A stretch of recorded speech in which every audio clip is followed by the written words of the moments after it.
জয়রামবাটিতে গিরিশবাবু সেবার দীর্ঘদিন ছিলেন। একদিন কালীমামা অর্থাৎ মায়ের ভাই গিরিশ ঘোষকে বললেন, তোমরা দিদিকে মা, জগদম্বা, জগজ্জননী ইত্যাদি কতই বলো, কই আমরা এক মাতৃগর্ভে জন্মেছি, আমি তো কিছুই বুঝতে পারি না। গিরিশ ঘোষ দৃঢ় গম্ভীর কণ্ঠে বললেন, কি বলছো? তুমি এক সাধারণ পাড়া গিয়ে ব্রাহ্মণের ছেলে, যজন যাজন পঠন পাঠন ব্রাহ্মণের কাজ ছেড়ে চাষবাস নিয়ে জীবন কাটাচ্ছ।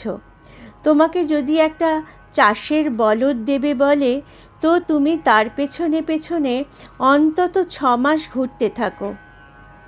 আর অঘটন ঘটন পটিয়সী মহামায়া তোমাকে দিদি রূপে সমস্ত জীবন ভুলিয়ে রাখতে পারেন না?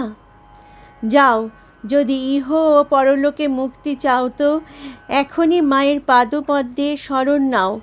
আমি বলছি, যাও। কথাগুলির মধ্যে একটা শক্তি ছিল, তাই কালী মামা সত্যি দিদির কাছে গিয়ে পা ধরে বসলেন। মা কিন্তু বললেন, ওরে কালী, আমি তো সেই দিদি, আজ তুই এ কী করছিস? কালী মামা যেন নিশ্চিন্ত হলেন। তাঁর ধারণা তাহলে ঠিকই আছে। তিনি ফিরে এলেন। গিরিশবাবু আবার পাঠাতে চাইলেন, কিন্তু মামা আর গেলেন না। গিরিশ ঘোষ লক্ষ্য করতেন তাঁর বিছানার চাদর প্রতিদিনই ধপধপে সাদা। কে রোজ রোজ তাঁর চাদর কেচে দেয়? একদিন নিজের চোখেই দেখলেন শ্রীমা পুকুর ঘাটে সাবান দিয়ে তার চাদর কাচ্ছেন। গিরিশবাবুর সকাল হলেই চা খাওয়ার অভ্যাস, অথচ পল্লী গ্রামে দুধ পাওয়া যায় না। মা বেতো পায়ে সকালবেলা নিজেই তাঁর জন্য দুধের খোঁজে বের হতেন, এদিক ওদিক থেকে দুধ সংগ্রহ করে আনতেন। মায়ের স্নেহ যত্নে গিরিশবাবু সেবার অভিভূত হয়ে পড়েছিলেন।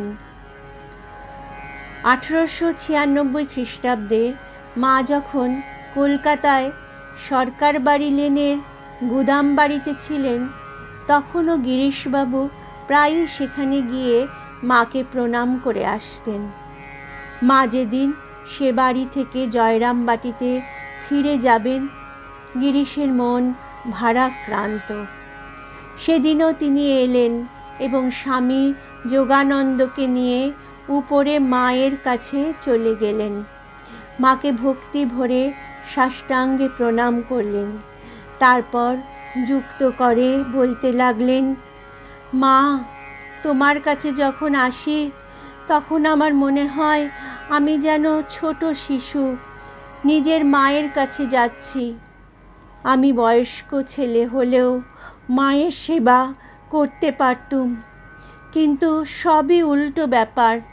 তুমিই আমাদের সেবা করো, আমরা তোমার করি না।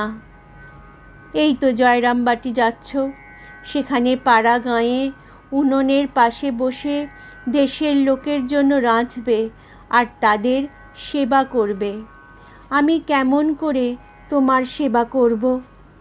আর মহামায়ীর সেবার কী বা জানি? বলতে বলতে ভাবাবেগে তার গলা বন্ধ হয়ে এলো।